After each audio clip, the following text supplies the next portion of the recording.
Ladies and gentlemen, hey, what is going on? Thanks for tuning in to another episode of the Berardo Podcast. I, of course, am your host, Tony Berardo, and if you can tell by my shirt, I got a nice little picture of the galaxy. Technically, it's a black hole or a Milky Way or something like that, but today's episode is about space and time. But I am actually going to have my old high school friend, Joan Marie, on the podcast. She is she is a aerospace engineer over at NASA.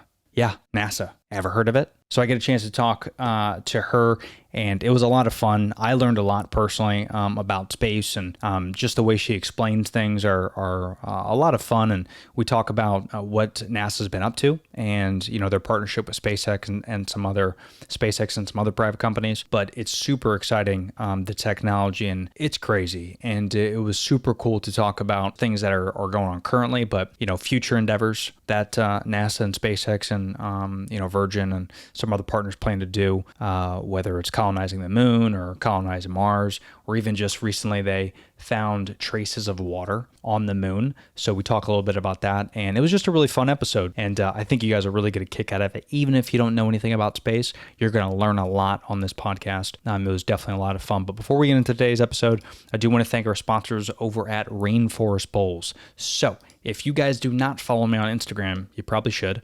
You can go to @theberardo. But if you do follow me, I've recently been super obsessed with Rainforest Bowls. Not only do they have really great products, but the company's goal is to really just promote sustainable and reclaiming reusable materials, such as coconut shells and wood cutoffs, that they'll actually turn into food-safe kitchenware. They'll also make our purchases more meaningful by actually giving back to their partner over at Vietnam and some of the communities by working with Trees for the Future. Well, they'll actually plant one tree for every product sold. So one bowl that you buy is actually going to plant a tree back into the rainforest.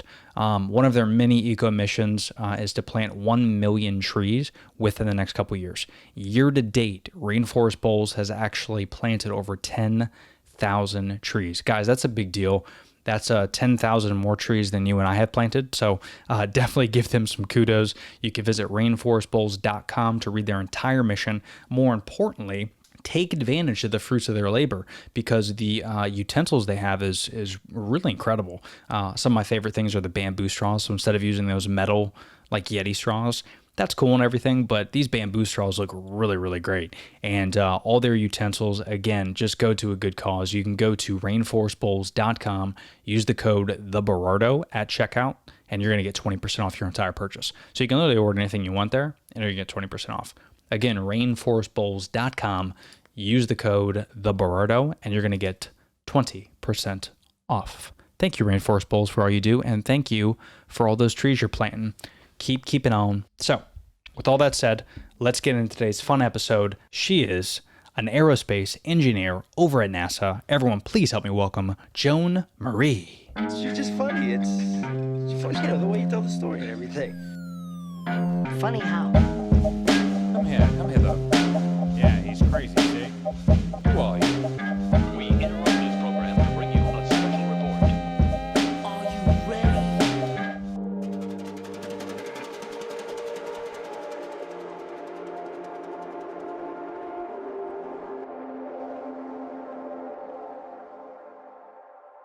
Now I'm all set. I even got Yeah. my napkin cup. Look at this. You are just, you were in your prime, so hats off to you. And, thanks again for doing this round too. Yes. So if people won't know this because I couldn't really use a lot of the footage, but this is the second podcast we've done, but only the first one that we're able to record. Look at us. The first one was just like internal, like, hey, we haven't seen each other in I don't know, a decade. So it's more of like catching up. We were able to see our high school senior picture that you found. So we were just like chatting about that. So yeah, It was great. It was a good time. it was, yeah. So you've been busy since we last spoke, I would imagine, huh? Yes, I'm constantly busy. We have a launch coming up November 10th. I think, since we're re-recording, it's the Sentinel-6 launch that's launching November 10th. That's going to be exploring our oceans, so the height of the oceans, which is going to help us with climate change research. So we're getting ready to launch on November 10th, and so before that, like 2 weeks prior to that, is just like meetings after meetings, and they just like pop up out of nowhere, just to make sure that we're ready to launch. So it's Of just course. it's crazy until then. That's awesome. Very exciting. Yeah, it's so Well, cool. so again, for people that don't know, what do you do for NASA, and a little bit about what's your background and how did you get into the field of engineering? Sure. So my name is Joan, as you can see in this really cool thing that Tony added. I am an aerospace integration engineer at NASA. What I do is I write a lot of the requirements for launches, and I do a lot of the testing for those requirements. So I work with the launch vehicle, which will be your ULA, your SpaceX, essentially Blue Origin. Then I work on the spacecraft side, which is more of the research side. So the Mars rover is the most famous one, the one that launched this summer. That's a spacecraft. So that's going to be encapsulated into the top of the rocket that's going to be sent out to planets or satellite or whatever. So I work on the requirements for that, and we need to make sure that the spacecraft is going to get to where it's supposed to go. So this November 10th launch, it's a satellite, so we need to make sure that it's in the right trajectory to orbit the Earth. So all of that is written by our group by integration engineers. And then the cool thing about that is I actually get to go out to these sites to test it, to make sure that what we wrote is what the spacecraft and the launch vehicle are going to adhere by. So it's really cool because I like to get my hands dirty. I like to do a lot of the testing and watch the testing.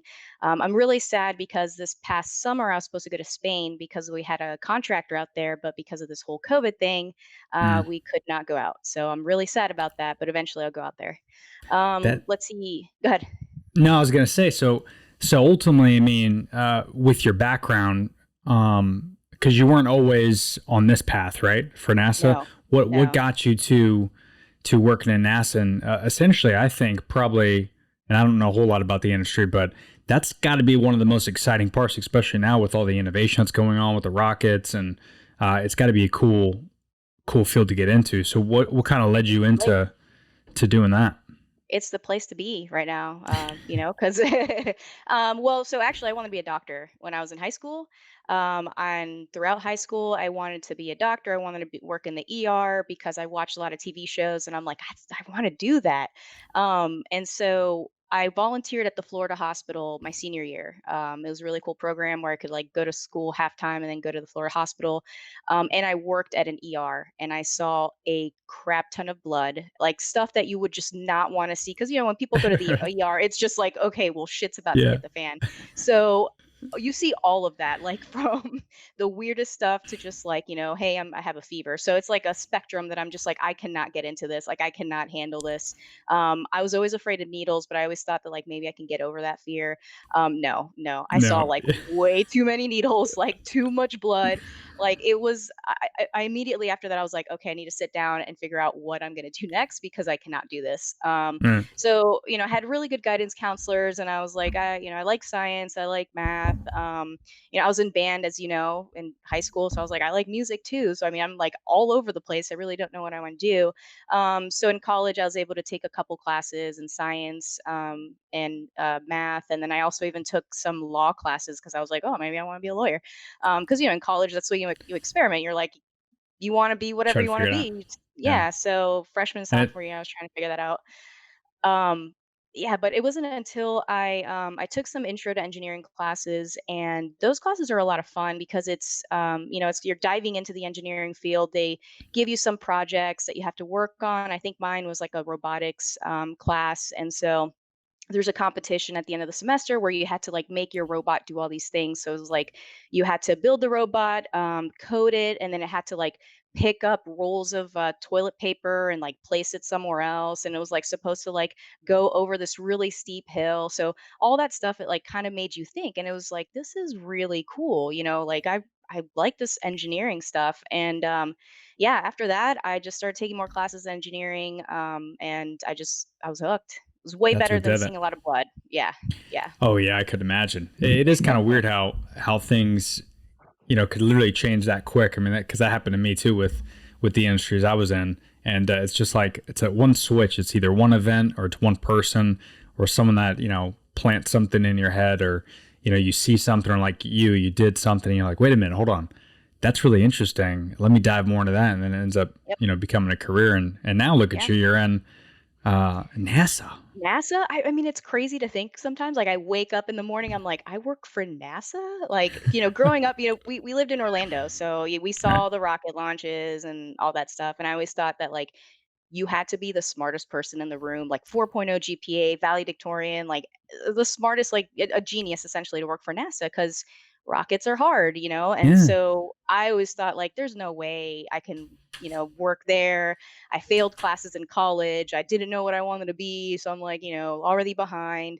But it wasn't that at all. It was, I first started in aviation. So I worked for the Navy. I worked on F-18s, which is the fighter jets. So I worked on the engines on that.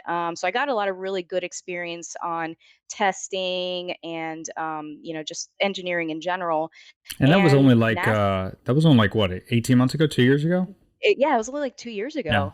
If that's crazy. that, yeah. I worked there for about 8 years, I want to say. So I worked for NavAir, which is Naval Air Systems Command, and I got a lot of really good experience. That's where I, got on an aircraft carrier. I was there for like 6 days. I got catapulted off the carrier. It was really cool stuff. Like, unless you were in the Navy, you can't really experience that.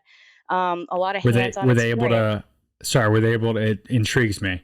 Were they able Yeah, to yeah. put you like on the plane? Did you do the G-force thing? Did they make you do that or No. no? Oh, No, okay, no. okay. So it wasn't a really exciting catapult because I was on a I was on a really slow plane that is supposed to be there to like give them supplies. So it was like a huge Okay, plane with like yeah. a huge belly. But interesting thing though is when you're catapulted off, you're facing a different direction. You're facing the other way. So are facing the opposite way, and every sailor on there is trying to scare you. So they're like, "Oh, the last civilian that was on here got hit by like their phone on their face and they had to get surgery." And I'm like, what? Like, they're like, just make sure your cell phone is secure. And I'm like, what? Wait a I'm, minute. like a Yeah. social media person, right? I'm like with my phone trying to like record my face, getting catapulted off. And I'm just like, I'm gonna put this in my pocket because that's not gonna work out.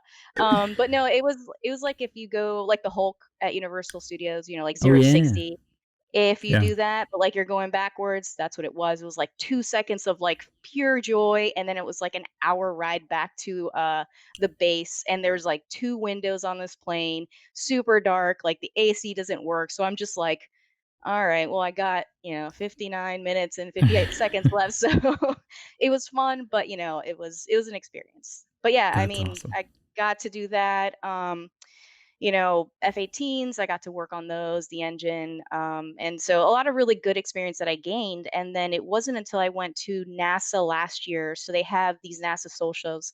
NASA's really good on social media. Like, they, I think, are the best that I have personally seen for a S- company and a Studs. government company. Yeah, it's crazy. Yeah. So they have these NASA socials where they bring like social media folks, and they bring them for a launch, so they give them a tour of the facilities. You get to talk to engineers and all that stuff. I was chosen to go, and that's where kind of it catapulted my, all right, I'm going to get to the Space Coast like now. I got to see a night launch. It was a Falcon. It wasn't the Heavy. It was just the regular Falcon 9. And it was the precursor to Doug and Bob's trip that they just went to the ISS. So it was like the demo. It was the demo for that launch.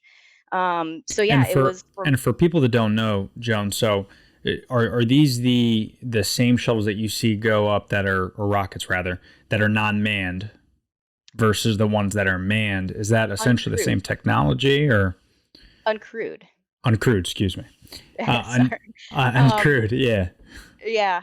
Yeah, it is. So what it is, it's they need to make sure that they test these capsules before they put the astronauts on there. They don't want an Sure. accident happening. So it's the same rocket, same configuration. It's as if there was astronauts on there, on the capsule, but without it, because they need to make sure that they're qualified to get astronauts and have them on this shuttle. So it's the way to test it. So essentially, I mean, without those, uncrewed rockets, we wouldn't be able to send, people to space Right. because we got to test these out, right? Right. So I don't know. So if you followed, Boeing had one. I think it was December, or January, either last December or this past January, and they were testing their precursor to their Boeing capsule going up, and they had an issue with their network and their communication. So in the middle of the launch, it was really cool because I worked at Blue Origin at the time. So at Blue Origin, I'm able to just go onto the balcony and just watch these rocket launches, and it was like at 6 in the morning, so I got there kind of early. Way too early. Um, yeah, and so it was heading in a direction, and you could kind of see that something was off because it was the way that it launched. It was kind of heading the. It's kind of hard to explain, but it was just kind of heading a wrong way. Like normally, you've seen so many of these, you know where the direction is going to go, and so this one was kind of off. And after a couple of hours, we figured out that Boeing said we had this kind of error, and it was a communication error between their rocket and the ground crew as well. So that was supposed to be their demo for these astronauts to go to the ISS on this capsule, which ironically, one of the astronauts that selected to that was a mentor of mine when I was in Maryland. So it's just like, yeah, it's Whoa. crazy. My God. So Nicole Mann, she's an astronaut, and Shout out to they were Nicole. selected. Nicole, what's up, Nicole? So they are selected for different capsules. So Bob and Doug were selected for the SpaceX one. This next one is another SpaceX crew. She was selected for the Boeing one. It was supposed to launch, I think, this year or beginning of next year, but because of this error, they're not going to be able to launch until end of next year, maybe 2022. So it's very important for them to, in order to get certified to put people on there, they have to do these demos like 1 or 2 times in order for NASA to be like, okay, we're good to go. Now you can put astronauts on your capsule. That's awesome. That's a pretty serious pre-qualifying step. Yes, Yeah. especially because NASA had the unfortunate accidents that they had. You saw the documentary on Netflix recently about the Challenger, and then Sure. Columbia as well, and then Apollo. So they don't want to continue that. So they're testing. They're doing they're doing their due diligence because they've learned from past mistakes and past errors that we don't want that to happen again. So we need to make sure that we're working with the private companies since it's kind of new to them to make sure that they're also qualified to get people safely to the ISS, Yeah, International yeah. Space Station, sorry. Right. And, listen, I mean, it's, companies make mistakes, right? I mean, this is going back, 20 something years. And if people haven't seen that documentary, it truly is incredible. And, just that with that said, though, do you think, because I personally, I'm super astonished what, Boeing and SpaceX has been able to do. What do you see the huge benefits for someone that doesn't know? Because when they think NASA, they think NASA is running the whole show. Which, obviously they're essentially the teachers, teaching these students how to become the teachers, right? So what do you think is the great benefits to having these private companies come in and use this technology on NASA soil? Like, what are the benefits there? One benefit is money. NASA is, because after the shuttle program ended, they weren't funded very well for a very long time. And then you have these billionaires, and Elon and Jeff Bezos, and even Branson with Virgin Galactic, Virgin Orbit. They're putting in their own money to build these space companies up. So the partnership between NASA and government organization and private industry is fantastic because you have great minds working on the same goal, which is space exploration, colonizing other planets. We're all working together to get this done. And so NASA's role is kind of a partnership. We give them contracts. So we still have the NASA astronauts. So we'll give a contract to SpaceX to develop this capsule to send our astronauts to the International Space Station. But at the same time, we are also building our own rocket, which is the SLS, which is the Artemis program, and that's going to be launching the next astronauts to go to the moon. So, it's not really a competition. I see it more of like a partnership, and it's a really great partnership because we keep each other in line, we keep each other in check, and because of this, we keep developing and advancing our technologies even more.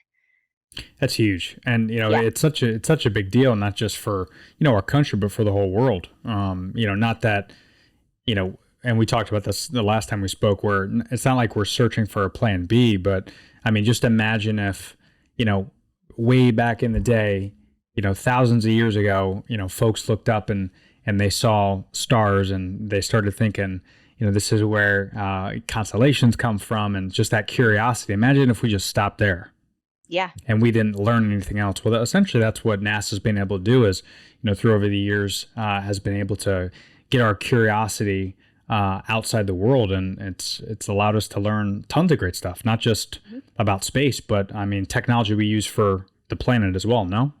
Yeah, the GPS that we use in our car, that was all done by NASA. And so, when people think of NASA, they just think of like, oh, they just want to go to other planets. They want to, explore other planets and just go colonize other planets, forget about the Earth. But that's not even the beginning of it. Like, the one that we talked about, that Sentinel-6 launch that's happening in November, we're trying to learn about our planet, save our planet, but also at the same time, in parallel, explore other planets, explore, Jupiter. I think I'm on a mission for, going to Jupiter and one of the moons in Jupiter, because we believe that there's more water there than all of the oceans combined on planet Earth. So all of that stuff is fascinating. We're trying to figure out, because we're just a small little speck in, the entire universe, and we just haven't been able to go beyond that. I know that we've launched Voyager and New Horizon, which is I think both of them are heading past Pluto. Well, to me it's a planet, but we can debate that. So past the planet Pluto and beyond, to see what's out there. And so, I think it's very important for NASA to focus on, doing those in parallel, so we can tell, people on the planet, like, yes, we do care about Earth because we're doing X, Y, and Z, but we're also able to explore the planet or the other planets at the same time.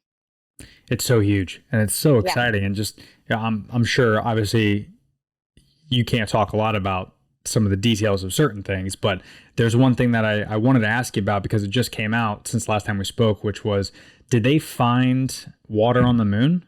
Yes, Like they did. traces of, They so found traces of water on the moon. Like, that's that is, insane. that's Yeah. wicked exciting. Yeah, that's really exciting, because I know that we've been talking about, colonizing the moon, and what is our next step after 2024, when, we send the first woman astronaut to step foot on the moon, and then the next man. What is next? Because we did that 50 years ago. So we want to keep pushing ourselves, and finding water on the moon is just super exciting for us to be able to possibly colonize the moon in the near future. So to Yeah, me, I was and just like, that's crazy. Yeah. And, it's interesting because I mean, obviously we're just in the very, like you said, we were on the moon, 50 years ago. So we haven't done a lot since then because, now you look at SpaceX and, Elon and Bezos, now they're starting to come in, aggressively these past 10 years. So imagine if we had 50 years of an Elon Musk. So you fast forward 50 years from now, it's like, this is crazy. And how does something like that, come to be? Like, because obviously it wasn't manned. So for people who don't know, was a rover sent up there? Has it always been up there and they just haven't discovered this certain part of the moon and they just yeah. So found, how's that happen? it was actually one of our telescopes, or our satellites. So I think it was called Sophia. Don't tell me what the acronym. I don't know what the acronym is, but it's an acronym. And it was just here on Earth, and we collect data daily. And so I guess it was the placement of the moon and the Earth at a certain time, where we were able to see and take pictures of traces of water on the moon. Now, when we eventually go to the moon, we would like to probably make sure that that's correct, or maybe, take some samples back. But for now, it was just a telescope here on Earth. The idea of it. Yeah. And that just keeps, the telescopes keep getting more and more crazy. Yeah, I don't know if you Yeah. recently saw. I think we one of the telescopes recently took a picture of Jupiter, which is behind me. And it was like a high definition footage of Jupiter, and then there was like a meme out there of like 1953 versus 2020, and like the definition is insane. So to me, our technology just keeps getting better, so we can get those pictures to, obviously Jupiter and beyond, to see what is out there, and then also at the same time continually send rovers and, stuff like that. Yeah, absolutely. And I mean, what in your humble opinion, what is what's the possibility of life somewhere else? I mean, what, like in a geek world, what are you visualizing? Like, what gets you excited about it doesn't necessarily have to be aliens. A lot of people, when they think of life, they think of like, Like little green alien, guys. yeah, little green guys that are 4 planets away. If they're 4 planets away, we probably would know by now. But, we're Right. talking about just even microscopes or even just the fact that traces of water on the moon, that could potentially mean that there was life at some point on the moon. So, I mean, what fascinates you the most about visiting other planets? I mean, you just said it. And anything, I don't personally think that there are little green guys or even, us equivalent of us, our forms out there. If there is, it's like maybe like a parallel universe, like somewhere completely out. If you want to get like into theology and stuff like that, not theology, whatever. If you want to get into that, theology is The like religion, right? I think um, you meant to say Marvel Universe. Marvel, or isn't yours DC though? DC, yeah. Well, I say Universe. Marvel because more often than not, everyone loves Marvel. DC's like the They redheaded do. stepchild. So, It kind of is, just because their movies aren't as great as Marvel's, but, whoa, whoa, whoa, young lady. I know. Oh, I know. Oh, I know. No, but I just think like, if you want to get into that side of things, we can talk about that, about like parallel universe. But to me, what excites me is, the news that we just had about Venus. There's specifically we found certain organisms on Venus that it's not necessarily life, but it's something, a possibility of possible life, so that we can explore a little bit more. Yeah, So that right there, that kind of news excites me, because then that means that, I mean, we can never be on Venus, because I think I just did a video on it. It's like 100 864 degrees Fahrenheit. So we can never live there, but something that survives that, I would love to study it. Something that we don't necessarily know about that organism, or here on planet Earth. I want to go out there, take a sample and study it, because what we think of life, we think of just us life forms, but there's just so many different types of life out there. yeah. And walk people through for a sec what they found on Venus, because that was super interesting. Yeah, so they I think, was it with, believe it was another telescope. So Yeah, we were able to find like microorganisms that are part of what you consider life. I forgot the actual specific name of it. But it was a microorganism that is consistent of like carbon, and like what we consider as life. And so which we are. we We're all carbon which based. we're carbon based. Yeah. So we're trying to eventually do an expedition out to Venus to make sure that what the telescope found was right, and, kind of explore, maybe take a sample and bring it back to explore it a little bit more. So, to me, that really excites me. And that's what I want to find on these planets, is to see, obviously the moon, now we found some water. Mars, we're trying to figure out, that's why we have rovers out there to try to figure out what we can find there. So just for our nature of curiosity, of trying to figure out, well, eventually I would like to colonize, the moon and Mars. So I want to make sure that when we go out there, that we are able to do so. Yeah. I mean, real life is really turning into Ad Astrada or Ad Strata. What was that? Yeah, what was it? Ad At Astra. Astra? At Ad Astra. Astra? Yeah. Such a weird name for a movie. I think it means like, I think it means something. I always forget it. But it means like beyond or something.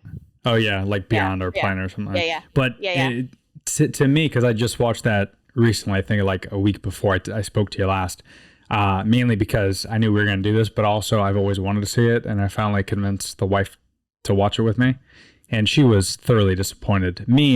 That to me is kind of, You're like geeking out. yeah, I was super excited about that because I kind of like those movies, like Inception.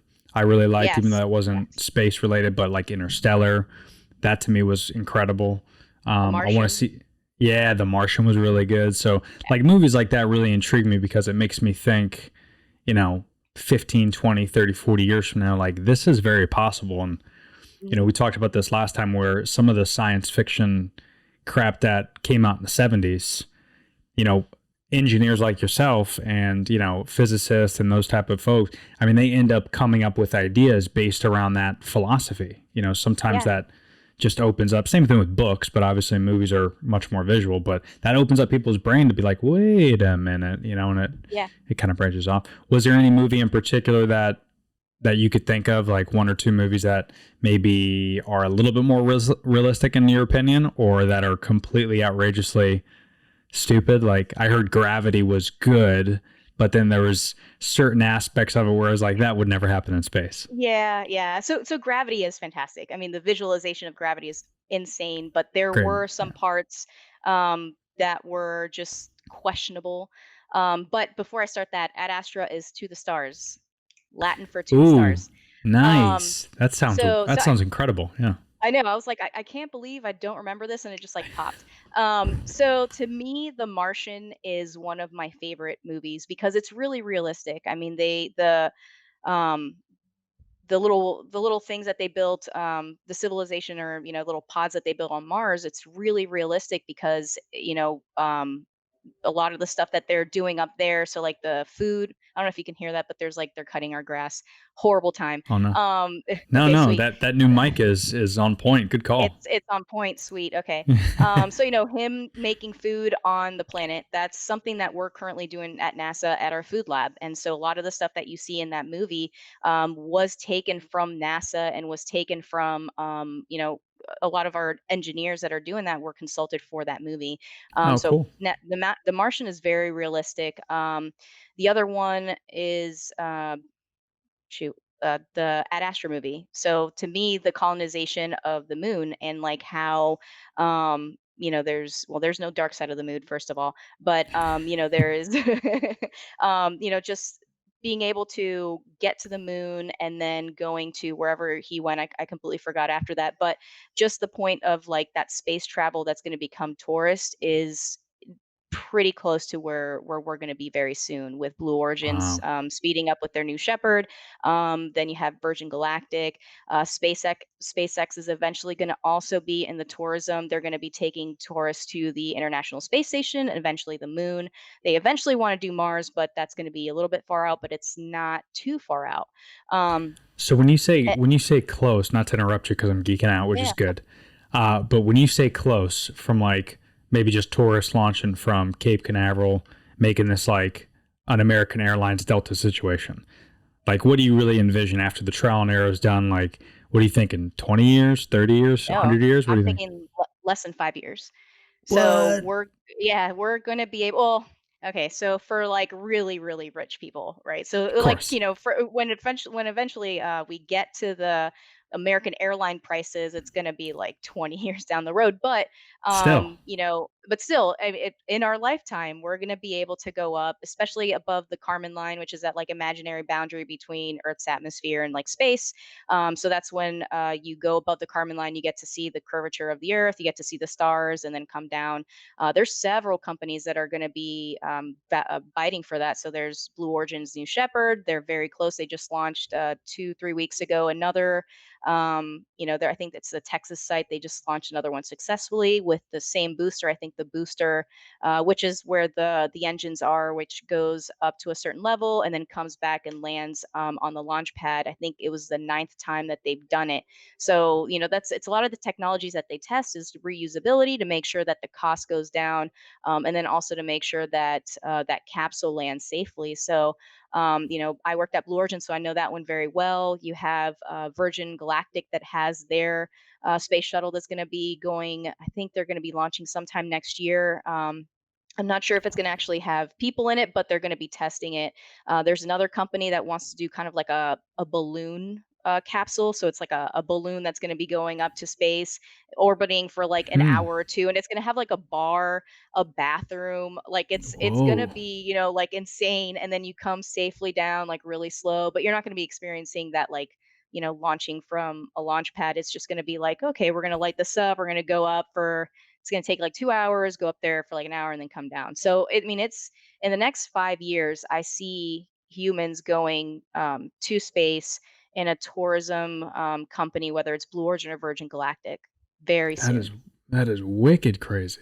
Yeah, I'm Now, trying to see if like NASA would like to fund someone like, me to like experiment. I'm totally cool with that. please experiment on me. Yes, please. Um, so, I mean, honestly, what do you think about? Because I'm just envisioning. You look at what we've done with planes, and I mean, every 7 seconds there's a plane that lifts off somewhere in the country, right? So, I always kind of look at it because it takes up such a huge carbon footprint. what is what's your take on any damage, if at all, from 10 years from now, 15 years from now, when we get to all these launches? Like, how are these shuttles going to maintain that? Plus, you factor in vehicles and you factor in everything else. I mean, is SpaceX and these companies doing things to kind of take that in consideration a little bit? So I don't think we're going to be having launches, like every few seconds. I think if anything, it would be maybe like once a month. So then, Mm, and that's probably like the most that they'll be able to do. I know SpaceX and others are going to try to do maybe like twice a month, but it's going to be a little bit further. not as bad. But Yeah. not as bad. I think the reusability aspect of it, because before we would, use a booster and then that was it, and then that was no longer done. You can't use that anymore. Now that we have, SpaceX and Blue Origin's capability of reusing the same booster for several missions, I think that'll help us with our carbon footprint because, we're not just tossing that aside. We're reusing it to make sure that we're still using that material. Yeah, you're not wasting material. And also, I mean, didn't a lot of those boosters just get dumped in the Atlantic and the Pacific? I They mean, it did. just, Yeah, or yeah, they just left there because, after it was done, no one really researched or not researched, searched for them. So they were just dumped. So now we have precision where they can either land on a launch pad back where they launched, or they can land on a boat. I know that SpaceX's boat is something like dude. "You Still Love Me" or something. Oh, it's insane. So when I worked at Blue Origin, I was working on their boat because they're building theirs right now, and it's just crazy the amount of engineering behind that. And that's not even like the actual like data that you need to have it precisely land in the specific spot in the ocean. This is just like building the boat to make sure that you have the capability to make sure that the communication, the networking is all correct because that rocket has to talk to ground control. It has to talk to the boat to make sure that they're in the right location because if you get the chance, look at SpaceX fails back in like 2009 when they first started and they're trying to get this right. There was a lot of boosters that were lost out at sea because it takes a lot of precision and a lot of good engineering to get that rocket back to a moving target. It's insane to me to think about, but I mean, the technology that we've done in the last 10 years is just, I don't know, It's blows my it's mind. mind blowing, yeah, and especially Mhm. because how many successful launch pads have the ones that were on the water, the boats? I think how many were in a row that landed safely without going in? It's like back to back, like 8 or 9, isn't it? I was gonna say 9. That was gonna be my Yeah, guess, was 9. Yeah. that's insane. And Yeah. when you watch the videos, you're just like, how? Because Yeah. are the boats crewed or are those No. all No, so they're not. No, madness? because you Madness. don't want if something happens, so there's a crude boat like nearby. Sure. So once it lands safely, and then the propellant, which is the gas and all that stuff, is taken down and on off the rocket and off the boat, then that's when crew can go in. There's safety measures before actual people can get on the boat because if something happens, it either doesn't land on the ship or when it's offloading the gas, there's a leak somewhere. You don't want people on that boat if that happens. But so there's another boat that's nearby. And that's just a huge testament of, what Elon's been able to do with SpaceX just in a short amount of time, because that not only takes away the biggest issue that, NASA had back in the day, but, of course, this is all new to everybody, right? So there was going to be trial and error. Unfortunately, it ended up where it was, but it could have been a lot worse, and it still could be worse. But with this type of, innovative thinking that he went through, to have both of those, the rocket and the boat, non-crewed, no crew on it. It lands perfectly through this technology. It's just like, dude, Yeah. 20 years ago, we didn't have cell phones. Like, this is Yeah. madness Right. that Right. it's Yeah. just, I mean, 20 years we're landing the shuttle on the strip like if it's an airplane. That right. right there is pretty cool. But like now we're like Yeah. landing a booster in the middle of the ocean while the boat is still moving. So Like, it's and not there's a wake, there's and there's waves, yeah, so that's the wind other thing we look changes. at. Yeah. Yep, yeah. So day of launch, there's so much stuff that we look at. We look at weather, we look at sea elevate, levels of the sea. We need to make sure that I mean, that's why engineers when they're out in mission control, they're out there like 8 to 12 hours before the actual launch. When I'm out there, when you and I are out there, we get there like an hour before the launch, if so, and then just watch it and we're like, "Yay, it went up." But like we don't think behind the scenes of all the stuff that has to go on before they even get to that point. So, yeah, it's It's crazy. it's madness, yeah, and it really is a true testament of hard work, not just from Elon and SpaceX, but just NASA, what they've been able to do. Because a lot of companies nowadays, when someone comes in, and I've seen some videos that almost made me tear up, to where Elon was pitching this idea and people laughed at him. Yeah, And I think there was a couple astronauts. Unfortunately, it like Neil was, Armstrong was yep, one of them. Yeah, and I saw that video where he got super sad, and I'm like, it also got me teary eyed too. I'm like, oh, Elon, yeah. Oh, it little young Elon, just oh, little 10 years young ago. Elon, just PayPal billionaire. That's right. Um, yeah, But it's it crazy to think. Yeah, Yeah, it's nuts, and he could have easily just went off and just kept doing his own thing with Tesla, but instead he did that. He did this. He's doing the train in California, like he's doing a lot, and it really is helping the Earth. A lot of people don't understand the hard work that NASA, SpaceX, Boeing, Virgin, all these folks are taking their time into not just go explore space and go have tourists up on the ISS. It's just a matter of being able to use this technology to put less people at risk, number one, and just make this safer for all that stuff. So it's super exciting. It's super crazy. So you got to be jacked up on a daily basis when you wake up and you're like, I can't believe this is what I get to talk about all day. yeah, it is. I mean, I pinch myself every day when I get to like, well, when I worked at Blue Origin, because they're still kind of like well, not really developing, but they're building their rocket. They're like in the SpaceX age when it was back in like 2005, 2006. So they're like getting their launch pad ready and all that stuff. But now that I'm at NASA, I get to work with all of these companies, SpaceX, ULA, talking to ULA about their Vulcan rocket. That's going to be the next one that they're replacing their Atlas, which is insane because it's just another reusable rocket for ULA. I also get to talk with European agencies, the Canadian agency, the Japanese agency. Right now, we're working with Rocket Lab, which is in New Zealand. So I get to not only work Wow. with the American companies, we get to work with global companies. But yeah, it's insane, and I'm really glad that these billionaires are took it upon themselves to, when you think of them, you think of like, oh, they're just like billionaires, like what's that movie?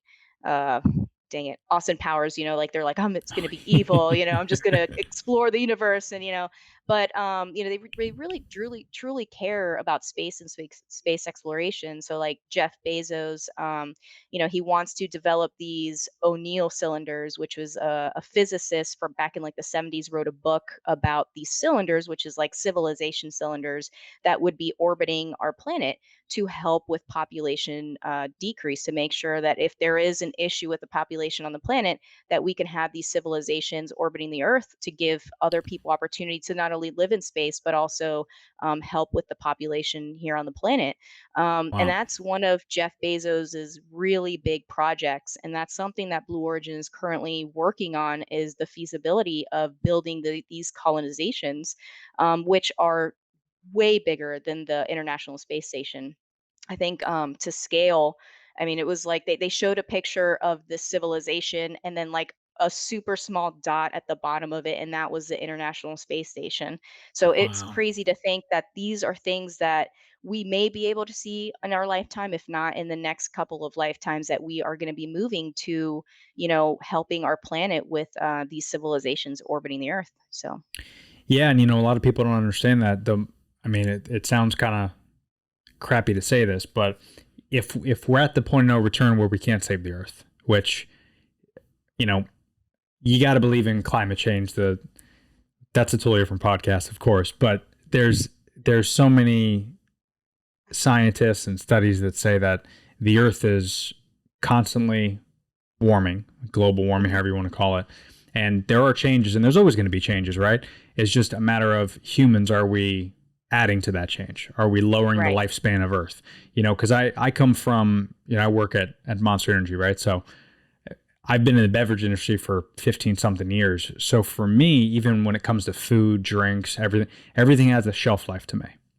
So that's how my brain works. Like my refrigerator is all organized with, I have my open stuff up front, my new stuff in the back. It's all based off dates, so that way I don't eat out of order and make things. So I look at Earth. It has a shelf life. So let's say if that shelf life is, how old's the Earth? What's the number? Do we know? It depends on who you ask. Well, Was it's it the not point where we were dinosaurs, or? It's not 2,000 years old. I'll tell you that. But if it's millions of years old, let's say it only has 1 billion years on it. Let's just say that's the end game. So if that's the max shelf life, it'd be kind of cool. I love what you said with what Bezos is doing, where if we put civilization in space, if we do it the right way and it makes sense, now we're kind of helping Earth extend that shelf life. Right. Because whatever we decided to do on Earth is not going to impact that environment. We're going to do it somewhere else. So I love what you said about having those lateral moves where it's not like we're only focusing on a plan B. We're focusing on a lot of different things. So that way here on Earth, we can, reap those benefits. Absolutely. Yeah. It's like the Wright brothers. I mean, when they came out with the plane, people were like, whoa, bro. What is a car not good enough for you? Come on. Let's just focus on cars for the next. We have trains too. It's not just cars. Why do you want to fly? That's crazy talk. Why would you want to fly? Right. And I think we all could agree. Well, maybe not the first model, but the few couple of models, they paved the way. The first model's good in a museum. The first model's good in a museum just to look at. But after that, it got a little squirrely. But look at where we're at now. This is crazy. Now we got like peanuts and alcohol on flights. So, that's right. That's exactly what they envisioned when they built their airplane, 100 years ago. A little bit more. That's right. That was their vision. Alcohol and $12 peanuts. Alcohol and peanuts, and then we're good. That's right. Yeah. Speaking of peanuts and movies, so that brings me back to Ad Astra. Jesus. Yeah. To the stars. You folks got to see that, because there's some pivotal scenes in there where we're talking about where you could, like, you're watching and you're like, that makes sense. Like the way not only do they colonize those other planets and when he lands on the moon, but just the trip from Earth to the moon where he has like his layover.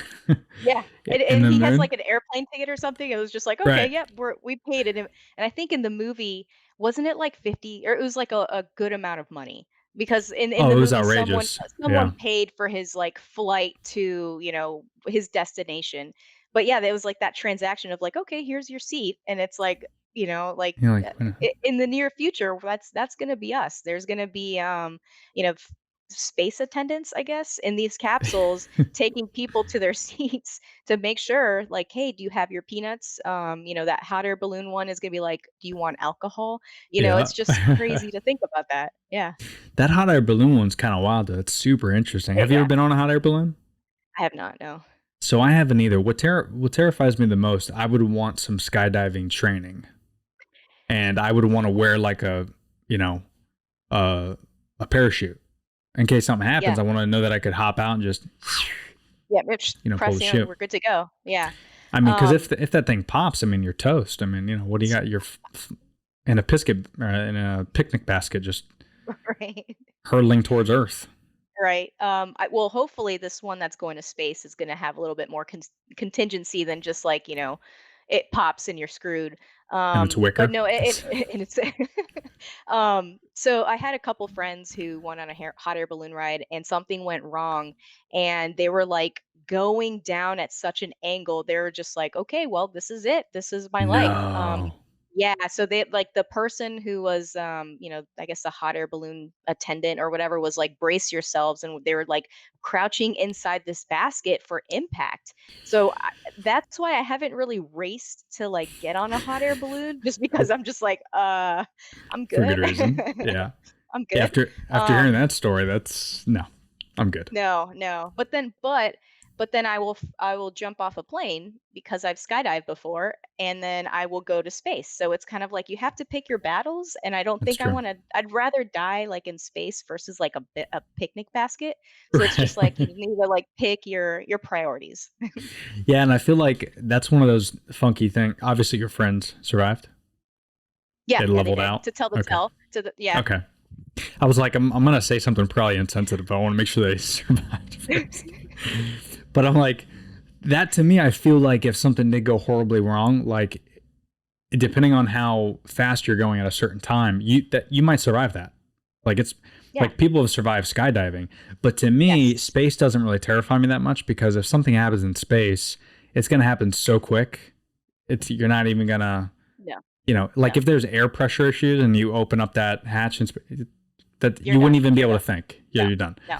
But like the hot air balloon, that's like 30 minutes That's like of you're thinking about, okay, well, what did I do in my life? I just a could have done slow. this. Yeah, it's just like a slow death. It's like, nope. You know what? I am gonna open this hatch and I'm gonna make this go faster.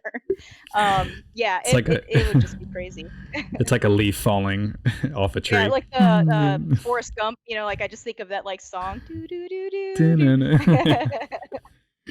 Yeah, so that's so I'm with you. I'm with space travel. That's You're cool. you're with a fast death. Yes, got I'm it. with a We're fast good. death and an honorable death as well. And an honor. I mean, obviously, you're gonna be no. No, just You gotta kidding. be known. So last thing I do want to talk. Well, there's two things I want to talk about. One of them is you always see in this world of fake news and we get our news from social media and stuff. You always see these interesting things. That's why I love NASA's channel because if it's outer space related, more often than not, they're probably going to tell us mostly the truth, unless it's completely terrifying, and they're probably just going to protect us, which I'm totally okay with as well. Area But 51, obviously. correct. Yeah, we're going to get into that next. And then, I'm thinking asteroids. You see asteroids getting posted all over the place on social media saying, there's one that's colliding towards Earth, and then you click it and you read it, and they got you with the clickbait because little do you know it's going to pass Earth by like 5 million miles, So it's Yeah, like it's gonna happen like the day before the election too, right? Isn't it like November 2nd was when it totally. was, yeah, supposed to They're, pass. So everyone's just like, well, you know what? It was a good, no, I'm just kidding. It was a good life. We're good. you're welcome, Planeteers. Yep, we're good. Um, No need to know. so what is the truth of asteroids? Are they a danger? How do you guys know that? Are you guys monitoring that type of stuff? Is there a plan in place like Bruce Willis? I mean, what do you guys got going on up there? Well, that's plan B. Bruce Willis and Ben Affleck need to drill their asteroid, and drop that bomb. So we have them on call. They're on retainer. They're on the NASA payroll. But Nice. in all seriousness, so we have a jet propulsion lab, which is out in California, and they have really good technology to monitor asteroids. We've actually known about this asteroid for, I think, like 2 years now.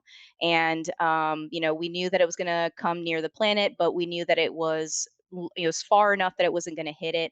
If for some reason it was going to hit the planet, it was like the size of a refrigerator, so it wouldn't be that much of an impact. It would actually deteriorate in our atmosphere. So, Hmm. we've known about this for a long time. They monitor asteroids. I don't know if you knew or if you saw the Osiris Rex that just recently tagged an asteroid and collected samples. That's going to help with our research for, in the future, if let's say we do have to send Bruce Willis and his team, we need to know, what they're digging through, what does an asteroid is made out of. uh, there's another mission that I'm currently on called DART, which is the double asteroid redirection test, and that the main mission of this spacecraft is it launches next year, and in about a year it'll I forgot the name of the asteroid, but it's going to get to an asteroid, and it's going to slam into it at such an angle to see if we can redirect it. And if we redirect it, how much that redirection is going to be. So if let's say there's an asteroid that's going to be heading towards Earth, and Bruce Willis is on vacation, we send the spacecraft and, crash into the asteroid to see if we can redirect it. And so there's a lot of different things that we're Wow. doing on that side as well, to make sure that no asteroid is going to hit the planet. There's teams of people like yourself that are Yes, that literally are you're just dedicated to asteroid this type of stuff. monitoring. Yep. Yeah. That's wild. Now, when you want to do something like you're talking about in Dart, where you're redirecting, do you guys know that it's super far away that you can kind of fuck around with it and shoot it without it affecting us? How do you guys know all Yes. that type of stuff? Yeah. So we can see these asteroids from super far away. Like the one that's launching, that DART mission that's launching next year, it's not going to get to the asteroid. I want to say it's like Dottamine. I forgot the name, but it's like some weird name. But we name our asteroids. That's how we know that they're out there. And so, it's not going to get to that asteroid until 2022. So if it launches in July, it's not going to get there until the end of 2022. So it's that far away. And yeah, we know about all of these because we have that technology at our Jet Propulsion Lab to monitor all this stuff. Way too cool. I know, it's pretty neat. I'm really That's excited to awesome. once we launch it next year and then 2022, we're going to be in that mission control room watching it essentially just crash into this asteroid to see, like what effect it has on its direction, whether it's still going to head towards where it was going to, or if we were able to successfully redirect it somewhere else. Now, is it going to be like video based, or is it all database? I mean, is there a GoPro attached to it? Like, are you guys going to be able to see this thing? It's gonna be a little bit of both, yeah. So a pretty high tech GoPro, but yeah, there's gonna be a camera on there, and then we're also gonna be able to collect that data while we're monitoring it real time. So crazy. Yeah, And I is know. that Just the is gets that the first is that the first time that something this intricate has gone down when it comes to an yes. asteroid? Or wow, Yes, yeah. So that's crazy. the Osiris-Rex was the first time that we were able to actually collect a sample from an asteroid. So that was a huge success a few weeks ago. DART is going to be the first one that's going to be hopefully successfully redirecting the asteroid. So there's a lot of things that we're trying to have in place if for some reason there's just one heading our way that we can't do anything about it. But the one in November 2nd is unfortunately we're still going to have to vote. It's not going to destroy the planet, so go out there and So, vote. so if you haven't voted, get your ass up, Get your ass go out there. vote. Don't rely on this November 2nd asteroid. It's not gonna hit us. So It's not. Yeah, don't be like you ever watch Parks and Rec? oh yeah. Yeah. Oh, what was it? There's like the end of the world episode where they thought it was gonna be the end of the world. And then the next day they're like, oh, I Zorp. miscalculated. Yeah, Zorp, Yeah, I Zorp. miscalculated. It's gonna be like, next year. So let me Yeah, pencil me down for this date. he goes like May 22nd is the new Yeah. date, and she goes, ooh, we have a spring jamboree. He's like, oh, I meant the 21st, and she's like, Yep. that's open. Are we good? Yep, that's open. So that's the end of the world. Part two or take two. It's so funny, and I love how Yeah. Ron was selling the flutes and the. Yeah. They're like, do you take check? He's like, yeah. Yeah. All right, and for you people that don't watch Parks and Rec, first of all, you need to change what you're What doing is with your wrong with life. you? Yeah, Yeah, this. exactly. Although I got to tell you, I was a little annoyed because me and the wife have some go-tos.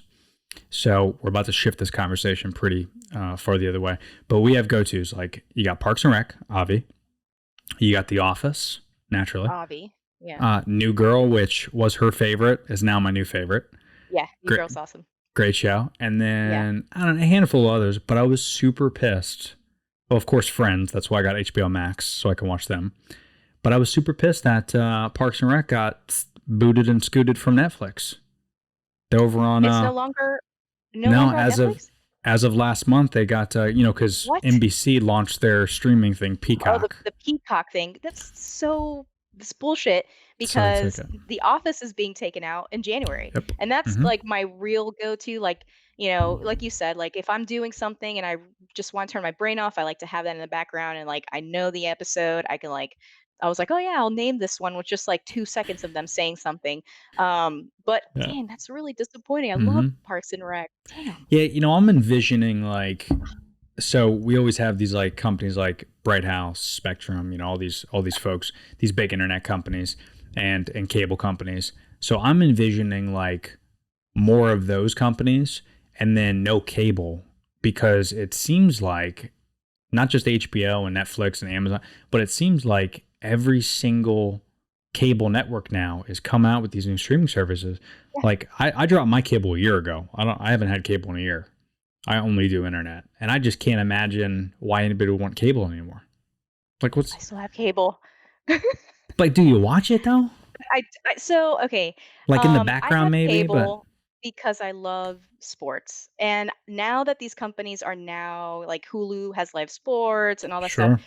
my husband and I like our contract ends next year, so we're like, okay, we're gonna nix cable. But that was the main reasons because we just are a huge sports family here. So, So, but it's n- also kind of annoying though because now yeah, that all these companies, cable has a lot of flaws, a lot of flaws. They're expensive, Oh yeah, but it was just the one bill. So now I'm gonna have to have multiple bills. Netflix, Yeah. Hulu, Peacock, HBO Max. Like, I mean, it's gonna get outrageous and Oh crazy. yeah, it's nuts. And there's even an app to manage your streaming apps. I forget what it's called, What? but I got served an ad the other day. I'm like, wait a minute. So then you pay like $6 a month, and you put it all in this like database, and it loops all together with like a PayPal account if you want to do that, and then you pay $5 a month, and you pay that.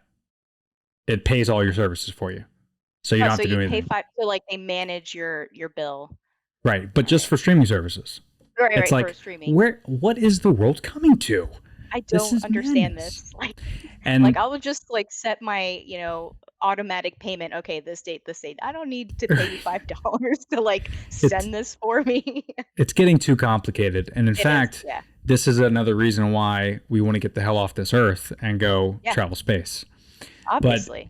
hey, side note though, if you still, because I'm a sports guy too, but if you need to go and get your sports fix, I got YouTube TV instead.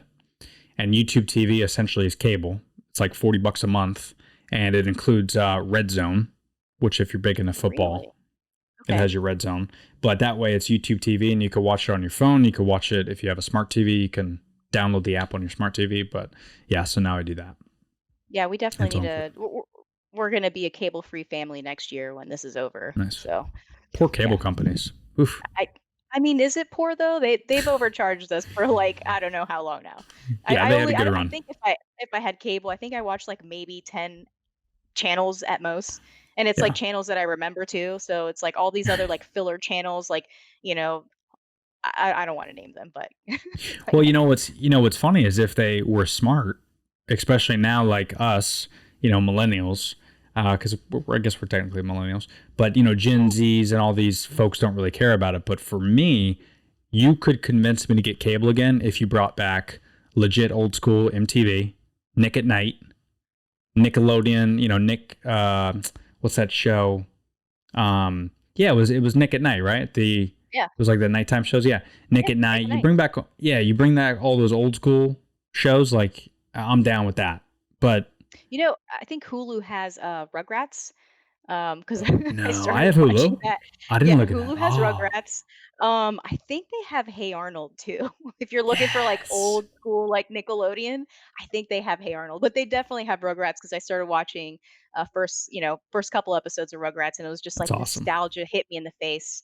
So, dude. HBO Max is a good one too to have. I got that okay. because it's got all the old Looney Tunes episodes, like 27 seasons or however long it is, the very first Oh yeah. episode all the way up to the new ones. Yeah, it's all Nice. nostalgic. It's all fun. It Uh, feels good. it does. So hey, last thing, and then I'll let you go because we're already at an hour. That's crazy. Oh wow. Um, time flies. It's like a space warp in here. Is that the correct vernacular? What, space time warp? Traveling at the speed of light. There you go. Okay, cool. So did you end up watching some conspiracy theory stuff? So She got so down a okay. YouTube rabbit hole. So actually I didn't.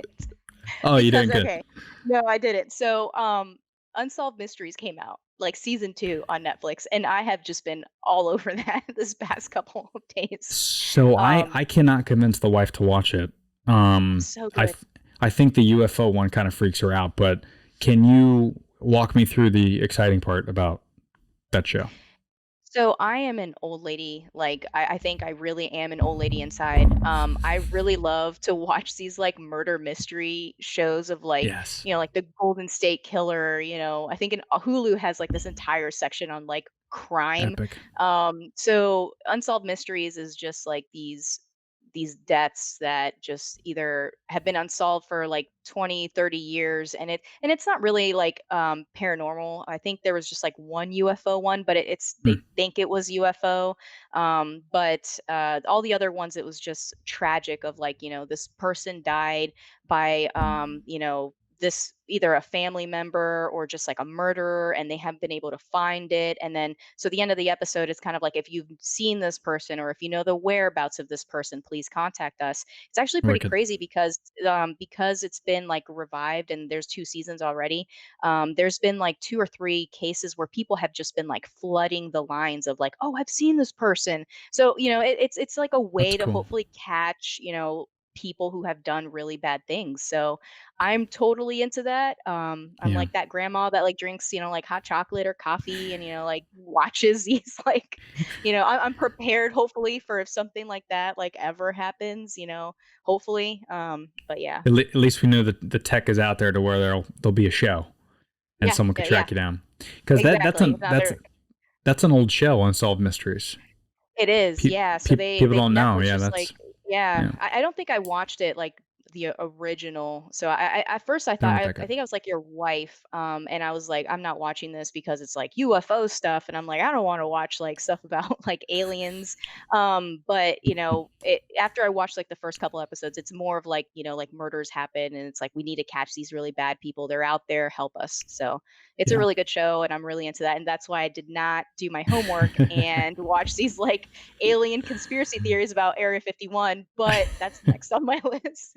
Yes, it needs to be, and it's super intriguing to me. Well, it's intriguing to me. I could imagine why it won't be intriguing for you because, like, I don't know. This you tell me if I'm wrong, but being in the industry you're in and dealing with science and fact all the time, it's hard to kind of like have a constructive conversation with someone that believes that the earth The is Earth is flat. flat.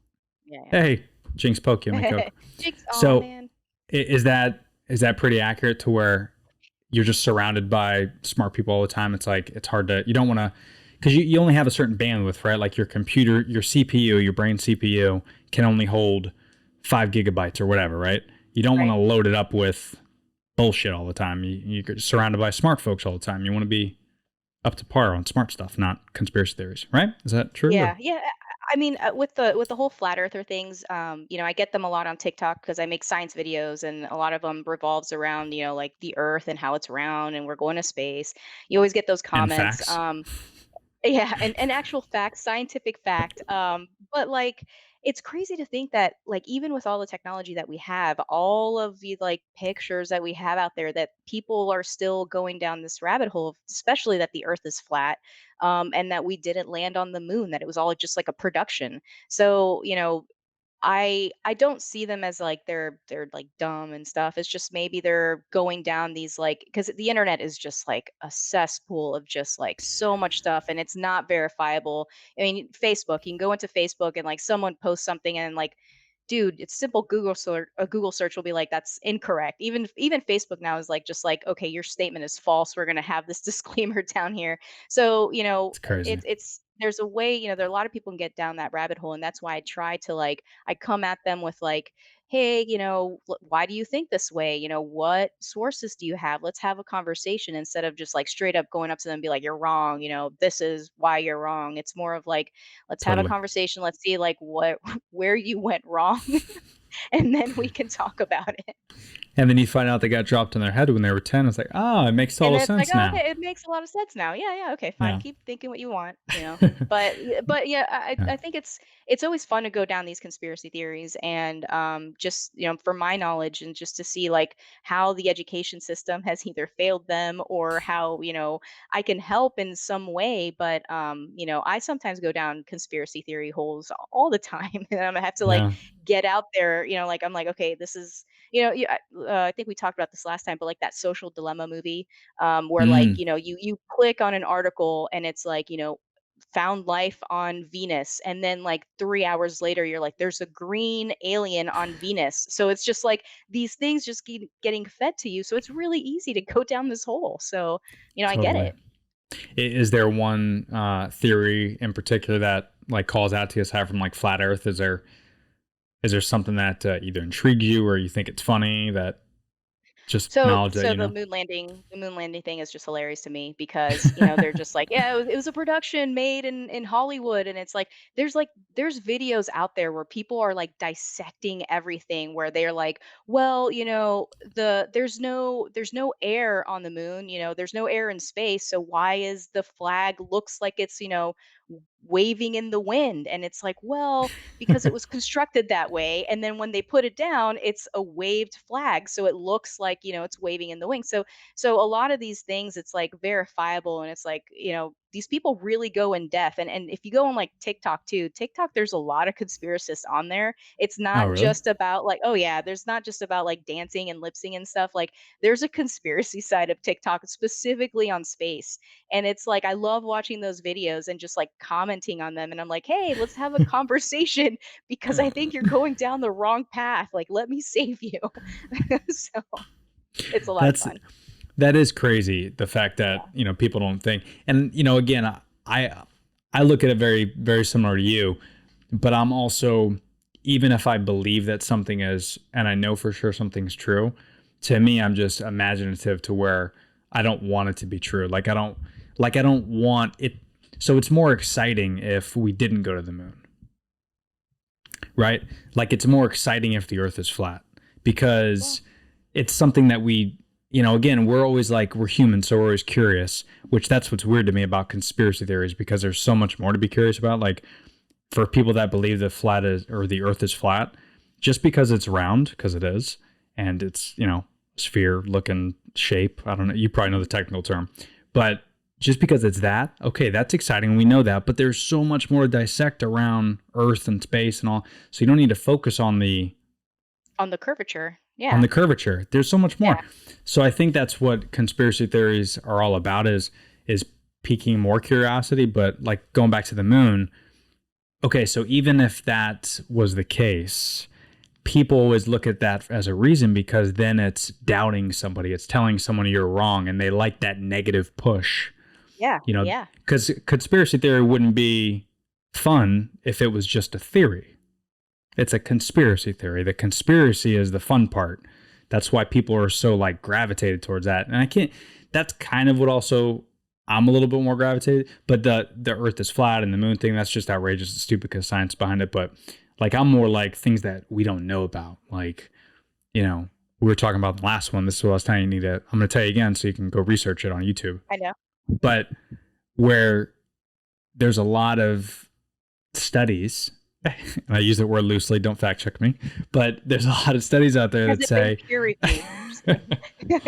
because then it wouldn't be a conspiracy theory, but there's a lot of things out there that say, and I don't believe it, but it intrigues me, that aliens are just us a million years from now, 10,000 years from now, whatever, and that we're eventually evolving into like this AI technology. Because you look at how we are with our phones, and we can literally say, hey, what's the weather out? And it tells us.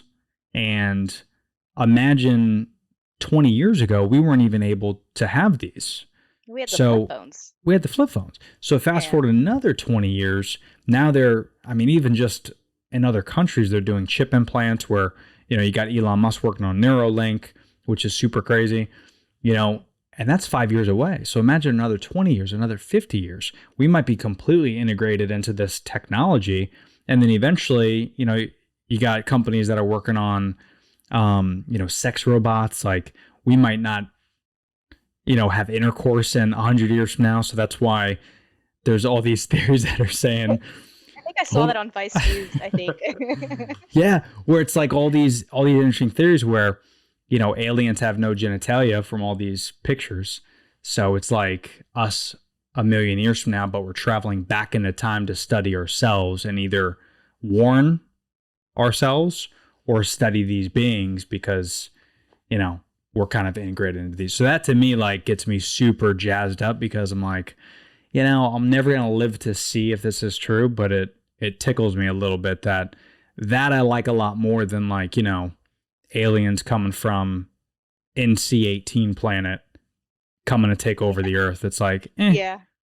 All I'm going to say is if that is true, I'm going to declare that Elon is the first one of Behind it these all. that's like behind it all because he's real he's warning us of like AI and it's like, well, if you're warning us, are Yeah. you one? And I don't know. If That's anything, like, I'm gonna just say Elon is it. yeah, that's like Steve Jobs saying the phone is dangerous. It's like, come on, Yeah, buddy. yeah, I know. You did But I this mean, to it is us. interesting because I have a lot of friends that work in the robotic side, and I know that there's one of them that's building robots where you can control with your mind because he used to be a doctor trying to study neuroscience and now switched in the middle, kind of like me, but switched a little bit later. He was actually in med school, and now he's building these robots as an engineer that's being controlled by your mind, and it's Yeah. crazy. I've seen some really cool videos, and I think it's Dynamics to Boston up there that they're doing it where they're attaching the nerve Yeah. endings, right? Yes, they're doing So crazy stuff up there. they're doing that. So literally, you think to move your hand like you normally would. I mean, we technically don't think ahead of time. So Right, you right. have to have one extra step, which isn't that big of a deal. But you think, hey, grab the coffee cup, and it grabs it. So even that alone, if we can create some type of like RoboCop Terminator type of thing, that alone is like alien That would like be because it's not, yeah. it's just your consciousness or your brain, however they You're upload it. But extending your life. Yeah, right. It's absolutely. crazy, Yeah, man. yeah, It's exciting. yeah. I promise I will eventually go down this rabbit hole with you, but I Don't need to do it. finish Unsolved Mysteries first. Do me a favor. Promise me as a friend you will not go down that rabbit hole. You do not want to do it. It will change how you think. I have to lock my door at night. Like, not my front door. That I do, but I Oh, won't lock my bedroom door. I do double locks. You don't want to go down these holes. It's terrifying. But now this was fun. So, and again, I do want to make sure people go check out your TikTok because it's super interesting. It's a lot of fun. You talk about science and actual facts about space, the Earth, a lot of engineering stuff, how certain things work, and you do it in a short amount of time. And it's really, really interesting. How do you plan it out, or is it just things that are on your mind I and you just do. talk about it, Yeah. or Yeah, I plan my videos out like a week out.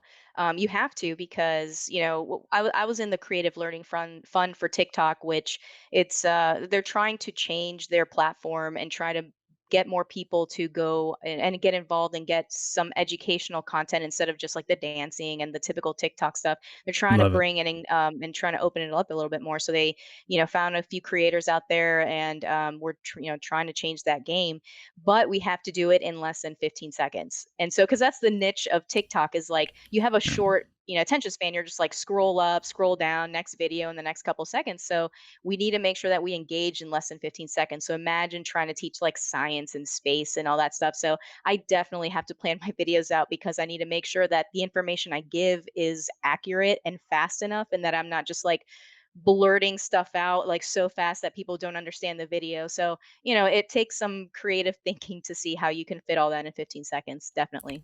Well, you do a great job of it. I'm super obsessed with your page. And for Thanks. people that don't know, what's your TikTok, what's your Instagram, how can people find you? You got a website, all that jazz. Throw it out. So you can find me at Your Female Engineer, and that's all over social media, whether that's Facebook. I have a website which I'm working on. It's still kind of like, under construction, but TikTok and Instagram, you can definitely find me on that. So All right, check cool. out my And videos. yeah, please do. And what are the goals for Joe Marie? What does she have in mind for the next 5, 10, 20 years? I'm really hoping that I'll be in space sometime in the future, whether it's as an actual astronaut for NASA or as a tourist for one of these private companies. But I'm trying to get engagement out there. I'm trying to get the next generation of people involved in STEM, which is science, technology, engineering, and math, which is my main focus for a lot of my social media. Is trying to get the next generation, specifically women, to get involved in these careers, so we can close that either the wage gap or that close that like only male dominated mentality for engineering. So I'm trying to do that with my social media. Hopefully in the near future, I'll be gonna be starting to write a book in the next couple of years. So I know this is kind of Oh, exciting. cool. But yeah, I just want to keep growing my social media presence so I can still be involved in a lot of webinars. I know I'm involved with one next month, which is a worldwide webinar. I've already applied to do a TEDx, so I'm just trying to get out there Wow. to spread that positivity to make sure that like we're humans. You don't have to have a 4.0 GPA to work at NASA. You can be just a normal person like me and still get there. So that's my goal. That's awesome. Well, it sounds like you got those goals, and from what I know of you and from what a lot of people know about you, I know you're going to reach them. Keep chasing the stars. Keep kicking At ass. Astra. At Astra. That'll be the name of the podcast, At Astra. That's awesome. But Joan, thanks so much again for this. Let's do this more often because this was fun. Yeah, definitely. This was a lot of fun. And I promise, hopefully I'll be not as deep as a whole, but I will know some of the stuff that you're talking about. What's great is you know so much more than me, and what I know is just nonsense. But what's so great about that is someone as smart as you learning this nonsense is what gets me really excited, because then you get to pick it apart and I get to hear that, and I just love that more than anything. So So the please next do it. podcast, we'll talk about, this conspiracy theory. And we could just make fun of it. It'd be awesome. And we can just be at the end, be like, why did we think this was, What is why did we happening? go down this? What did you do? And desubscribe to the podcast. No. But again, thanks for the time, and keep doing your thing, and we talk soon. All right, cool. Well, thanks. Bye, All Tony. right, later, Joan.